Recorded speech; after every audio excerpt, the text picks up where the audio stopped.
Assalamualaikum warahmatullahi wabarakatuh. Okay kids, let's we continue our study in science.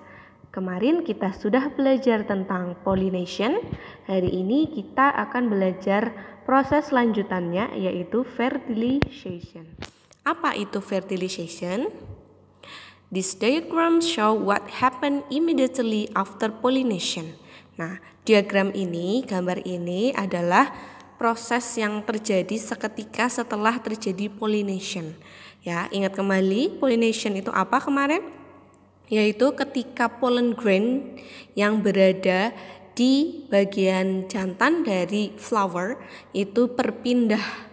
Pindahnya itu boleh dengan insect ataupun dengan wind dan terbawa ke flower yang lain ataupun flower itu sendiri. Nah, nanti akan terjadi fertilization. Nah, proses yang pertama yaitu each pollen grain that has landed on the stigma develop a tiny tube called a pollen tube. Jadi, pollen grain yang paling atas ini itu setelah nempel di stigma, lalu dia itu nanti otomatis bagian dalamnya akan terbentuk pollen tube, ya. Atau ini di sini seperti ada ruangan ya. Namanya pollen tube. Setelah terjadi pollen tube, the pollen tube grows downwards through the style and into the ovary. The male reproductive cell from the pollen grain travel down the pollen tube. Jadi lama-kelamaan pollen tube-nya itu ke bawah ya, melebar ke bawah, terus melewati style atau bagian bawahnya dari stigma. Nah, the male reproductive cell itu yang dibawa dari pollen grain itu masuk lewat pollen tube, terus sampai ke bawah, dan proses yang ketiga, the male reproductive cell enter the ovule where it will join or fuse with the female reproductive cell or egg. Jadi bagian male reproduktifnya itu yang bulat itu kan jalan ya di pollen tube. Lama-lama itu dia menuju ke bagian yang perempuannya, the female reproductive cell-nya. Di bagian egg di sini dia itu langsung menyatu. Nah, the fusion of the male reproductive cell with the female reproductive cell or egg to form a fertilized egg is called fertilization. Jadi bertemunya atau bercampurnya bagian reproduktif sel yang male dengan reproduktif sel yang female itu di bagian egg ini nanti akan terjadi fertilization ya. Percampuran antara keduanya. Oke. Nah, this diagram show how seed production occurs after fertilization take place. Nah, kalau sudah terjadi fertilization, ini ya nomor 1, the petals and stamen of the flower start to wither. Nah, di sini petal sama stamennya dari flower itu akan layu. This will eventually drop off. Setelah layu nanti lama-lama jatuh. Nah, pernahkah kalian lihat bunga itu kalau misalnya udah layu kan jatuh ya ke tanah? Nah, ini yang terjadi. Nomor 2, the ovary develop into a fruit. Nah, bagian ovary-nya itu akan jadi buah, while the ovule inside the ovary develop into seed. Nah, terus ovule yang ada di dalamnya ovary itu berubah jadi biji. Nah, kayak gitu ya.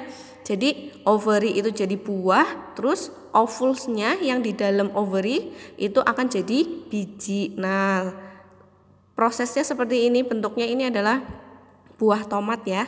Nah, terus nomor 3, a fully developed fruit with seed is formed. Nah, setelah itu akan terbentuklah buah yang full kayak gini, yang di dalamnya itu ada bijinya. Terus yang proses keempat adalah the fruit is ripened atau buahnya itu matang. The fruit protect the seed. Buahnya itu menjaga biji yang ada di dalam. The seed carry fertilized egg that will develop into young plant if conditions are right. Nah, biji yang ada di dalam fruit ini adalah membawa telur yang sudah terfertilisasi yang akan menjadi tumbuhan baru lagi nantinya di tempat yang tepat kayak gitu. Itu proses dari fertilisasi dan akhirnya seed production. Nah, di sini so seed come from fruit and fruit come from flower. Jadi biji itu berasal dari buah dan buah itu berasal dari bunga. To be exact, seed develop from ovule and fruits develop from ovary. Jadi lebih tepatnya itu biji itu berkembang dari ovul dan buah itu dari ovary kayak gitu ya. I do not see flowering plant like orchid plant and rice plant bearing sweet and juicy fruit. Aku nggak pernah lihat tuh tumbuhan yang berbunga seperti anggrek sama beras itu mengeluarkan ini fruit ya, fruit yang manis dan juicy atau berair. Nah, dia itu kok kalau orchid sama ini rice kok enggak ini ya, buahnya enggak manis terus enggak berair. Nah, well, orchid plant and rice plant bear fruit.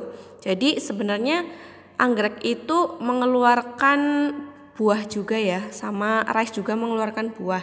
Tapi tidak semua buah itu bisa dimakan dan tidak semua buah yang bisa dimakan itu manis dan berair kayak gitu. Nih contoh-contohnya. Nih di sini ada grapes. Grapes itu kan juicy ya, juicy berair, terus fleshy berdaging, ada daging buahnya. And edible fruit. Jadi buahnya bisa dimakan. Grapes itu juicy, fleshy dan bisa dimakan. Nah, kalau rice grain atau butiran-butiran beras ini kering, terus tidak berdaging, tapi bisa dimakan ya. Chestnut itu kering, tidak berdaging dan bisa dimakan. Nah, kalau rubber pod ini yang warna hijau, rubber pod ini dry, kering, tidak berdaging dan tidak bisa dimakan juga. Terus holy fruit nih, holy fruit itu juicy, berair, fleshy, berdaging dan tapi inedible fruit nggak bisa dimakan. Nah, jadi tidak semua yang ada daging buahnya terus berair itu bisa dimakan.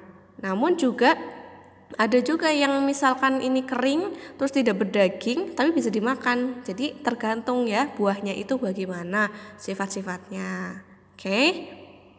Wah, bisa jadi malah ada yang bisa membuat kita keracunan. Jadi hati-hati dengan beberapa buah ya. Nah, di sini going further, info lanjutan. These part are the dried fruit of the vanilla orchid plant. Nah, di sini ada vanilla pods. Ini yang ditunjuk tulisan vanilla pods yang warna hitam.